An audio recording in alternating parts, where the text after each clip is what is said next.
Hola, soy Gabriel Colchón y les doy la bienvenida a Expreso de Oriente. Esto es lo que veremos en esta nueva edición. La escalada entre Israel e Irán está llegando a niveles históricos desde el ataque masivo de misiles balísticos en territorio israelí por parte de Teherán. Unos tocaron varias zonas del país. Tendremos informe desde el terreno. Se teme una guerra total en Medio Oriente. Israel tiene 7 frentes abiertos y ninguno parece en camino de resolverse. Analizaremos los objetivos de Israel en esta región. Finalmente iremos al Líbano, donde Israel anunció haber empezado una operación terrestre limitada. Los civiles están reviviendo una situación que infortunadamente ya conocen y sufren la incertidumbre que trae la guerra. Empezamos en Israel porque mientras se cumple este mes un año de la guerra en Gaza, estamos asistiendo a un giro en la conflagración que está ocurriendo en Medio Oriente. Se multiplican los frentes de la guerra, más recientemente con ataques directos de Irán a Israel.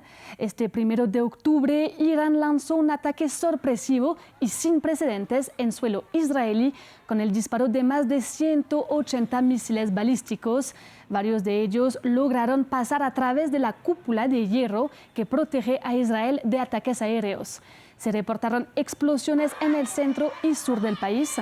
Semanas después de la muerte del ex líder de Hamas, Ismail Haniyeh, y más recientemente del ex líder de Hezbollah, Hassan Nasrallah, entre otros, Irán, que hasta ahora adoptaba una postura bastante prudente, finalmente tomó las represalias que había prometido. También advirtió que en caso de respuesta israelí, también respondería. Nuestros corresponsales en Jerusalén, Yanira Gómez Muñoz y Federico Cuellar Berena, nos enviaron este informe.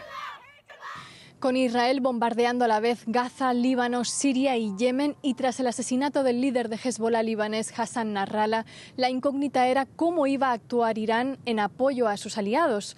Su respuesta llegó este 1 de octubre en la tarde-noche israelí en forma de un ataque masivo en el que lanzó más de 180 misiles balísticos que hicieron sonar las sirenas en todo el territorio y que llevaron a millones de personas a resguardarse en refugios. Según la Guardia Revolucionaria iraní, el 90% de esos proyectiles llegaron a alcanzar sus objetivos, pero Israel asegura que la mayoría fueron interceptados con apoyo de Estados Unidos y que algunos cayeron en el centro y el sur del estado. Aunque, de hecho, la metralla de uno de los derribos alcanzó también Cisjordania ocupada, causando la única víctima mortal, un civil palestino originario de Gaza que se encontraba varado y sin acceso a la franja en una aldea cerca de Jericó. A diferencia de su inédito ataque de abril, esta vez Irán disparó el doble de misiles balísticos y si bien hubo reportes de un supuesto aviso previo a Rusia y Estados Unidos, Teherán negó haberlo comunicado con antelación como sí hizo en abril. Así, Irán da por vengada no solo la muerte de Nasrallah, sino también de su general Abbas Nilforushan, que murió en el mismo bombardeo israelí en Beirut, y del líder político de Hamas, Ismail Haniyeh, que fue asesinado en julio en Teherán. Para Estados Unidos, este ataque iraní marca una escalada significativa y con él Joe Biden ha reforzado su apoyo férreo a Israel, pero la realidad diaria es que al margen de este ataque la situación ya es inenarrable, explosiva, con Israel atacando mortalmente a varios países a la vez y con Israel e Irán amenazándose con nuevos ataques y contraataques. Cada vez se teme más una guerra total en Medio Oriente. Recordemos que Israel tiene 6 frentes abiertos con sus enemigos, además del de Irán. Primero, no olvidemos la guerra activa en la Franja de Gaza, que ya ha dejado a más de 41.500 palestinos muertos, además de incalculables daños materiales, culturales y psicológicos. Una operación que se acompaña de redadas y matanzas en Cisjordania ocupada. Recientemente, el Líbano ha sido objetivo de intensos bombardeos israelíes, tanto sobre Beirut como en el sur del país, y el ejército israelí confirmó su incursión en territorio libanés. Operaciones limitadas en el sur. Israel también se enfrenta a los rebeldes hutíes de Yemen, a milicias iraquíes apoyadas por Irán y regularmente bombardea objetivos militares en Siria. Como hemos visto en los últimos días, Israel ya no concentra sus esfuerzos solo en Gaza y parece estar listo para hacer frente a todos sus enemigos a la vez. Para analizar el tema nos acompaña Pablo Begnini, politólogo y profesor en materia de seguridad. Primero te quería preguntar, ¿Netanyahu tiene la intención de cambiar el equilibrio de poder en la región? Así es. A ver, parece que inicialmente, más que cambiar realmente la relación de equilibrios de poder en la región, se está intentando restaurar un equilibrio que se creía ya obtenido en el pasado. Es decir, antes de las acciones o de lo sucedido en octubre del 2023, Israel se conformaba con un estatus de pseudo paz armada en la región. Y claro, vemos a que ahora las intenciones de estos movimientos militares más o menos están orientadas a eso, a recuperar ese equilibrio que se creía ya existente y acercarse eventualmente y estratégicamente a algunas potencias árabes que, como hemos visto, no han manifestado su malestar frente a lo que está sucediendo. Y ese panorama es interesante. Llama la atención como Arabia Saudita, por ejemplo, no ha tomado realmente una posición o cartas en el asunto frente a las represalias israelíes en contra de el Hezbollah y de Hamas. Y eso llama muchísimo la atención. Es decir, parece que las potencias árabes del Medio Oriente no están demasiado molestas por lo que está sucediendo. Y es que Hamas y Hezbollah, de hecho, se han convertido también en una molestia, ¿no? En un enemigo público en el Medio Oriente, particularmente para los sunís, ¿no? Y ahora la intervención de Irán pues hace que este panorama cambie un poquito, ¿no? Claro, y justamente esta intervención de Irán hasta ahora parece que estaba haciendo pues su estrategia de paciencia estratégica justamente, y ahora parece tener una postura mucho más ofensiva. Entonces, ¿qué cambia eso a todo este panorama? Claro que sí. Bueno, ahora tenemos la intervención de un beligerante que de hecho es un Estado y que es un Estado muy poderoso, ¿no? Hasta ahora habíamos visto cómo Israel había combatido, ya se había mencionado, en 7 frentes distintos en términos militares y estratégicos, particularmente la Franja de Gaza, particularmente Hamas. Luego interviene una segunda milicia armada que también configura una fuerza política importante como es el Hezbollah. Y ahora, pues con el apoyo directo de Irán como un Estado.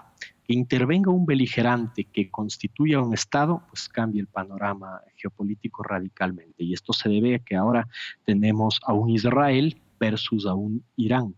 Ambos con fuerzas militares regulares, por supuesto, son ejércitos regulares al fin y al cabo, el de Israel versus el de Irán, pero claro, con células de grupos armados irregulares, en este caso Hezbollah y Hamas también. Es decir, se complica muchísimo el panorama geopolítico. Hemos visto un ataque directo de parte de Irán, y ahora una defensa también directa a través de estos mecanismos de defensa balística y satelital que tiene Israel, pero que no sabemos hasta cuándo pueden aguantar esa represalia tan fuerte, ¿no?, de parte de Irán. Por lo tanto, el panorama cambia radicalmente y eso va a hacer que otras potencias se vean involucradas también directa o indirectamente.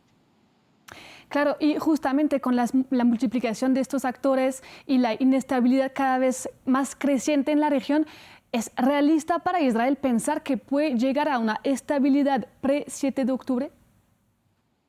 Eso es bastante complicado. Israel espera que sea así. Las declaraciones de Netanyahu lo reiteran, ¿no? Ellos están buscando justamente ese objetivo político, pero ahora hay otros actores que están interviniendo también. Estados Unidos ya ha manifestado directamente que no debemos olvidar que ellos apoyan eventualmente a las acciones de Israel también. Y claro, si Estados Unidos interviene indirectamente, otras potencias orientales no quedan descartadas del juego político. Yo hablo de Rusia, yo hablo de China, por ejemplo. Por lo tanto, la aspiración de Israel parece ser real, pero de ahí a que lo consiga en el corto plazo es bastante complicado, ¿sí? Hay que considerar que hay una resolución de Naciones Unidas de por medio, me refiero a la 1701, que sigue vigente y que Israel interpreta como favorable para sí misma. Esto es interesante, y es que en la frontera norte de Israel con el sur del Líbano, hay una línea que supuestamente estaba garantizando la desmilitarización de esa zona. Israel interpreta esa desmilitarización como la posibilidad de continuar interviniendo militarmente para empujar a cualquier foco de presencia de Hezbollah en la región, como garantizando el cumplimiento de la resolución. Claro, Irán la interpreta de otro modo completamente distinto, y es que ellos consideran que la intervención militar de Israel está rompiendo justamente este espacio desmilitarizado que supuestamente garantizaban los cascos azules, que han tenido que movilizarse por causas de fuerza mayor. Y pasamos ahora al Líbano, donde ha llegado la guerra. En los últimos días, este país ha convulsionado bajo los bombardeos israelíes. Ya son más de 800 los muertos en los últimos días y hay alrededor de 1 millón de desplazados. Israel dice luchar contra el grupo chiita Hezbollah, apoyado por Irán. Después de atacar a su red de comunicación con las explosiones de sus beepers, el ejército israelí mató en un bombardeo al líder del grupo, Hassan Nasrallah, el 27 de septiembre. Igualmente, el gobierno israelí decidió proseguir con una incursión terrestre en el sur del país con operaciones limitadas. Los libaneses, ya traumatizados por las invasiones israelíes durante la guerra civil libanesa o la guerra de 2006, pero también la explosión del puerto de Beirut hace 4 años y la actual crisis económica, viven otra vez el horror de la guerra en su suelo.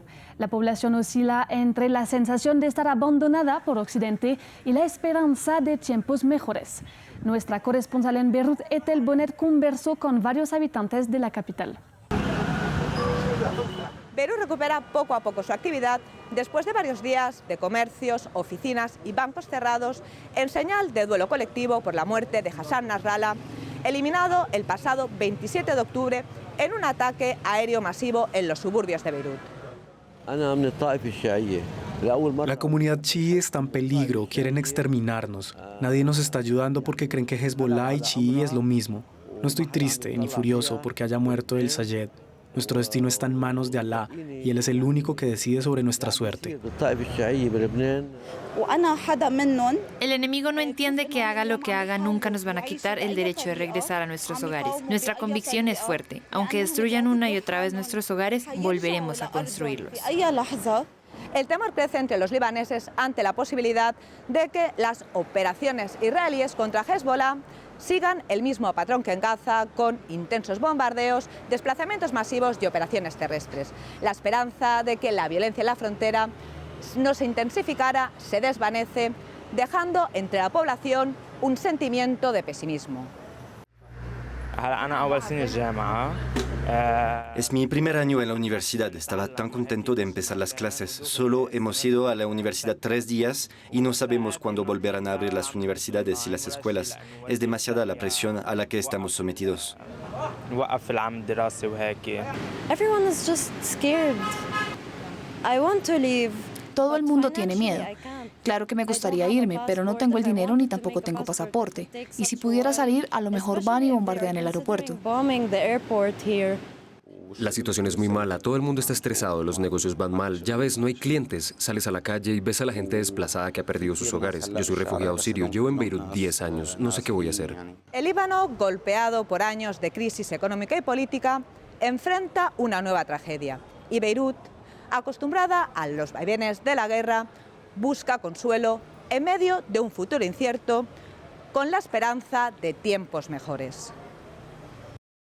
Llegamos hacia el final de esta edición de Expreso de Oriente. Muchas gracias por acompañarnos y los invito a seguir toda la información en France 24 y france24.com.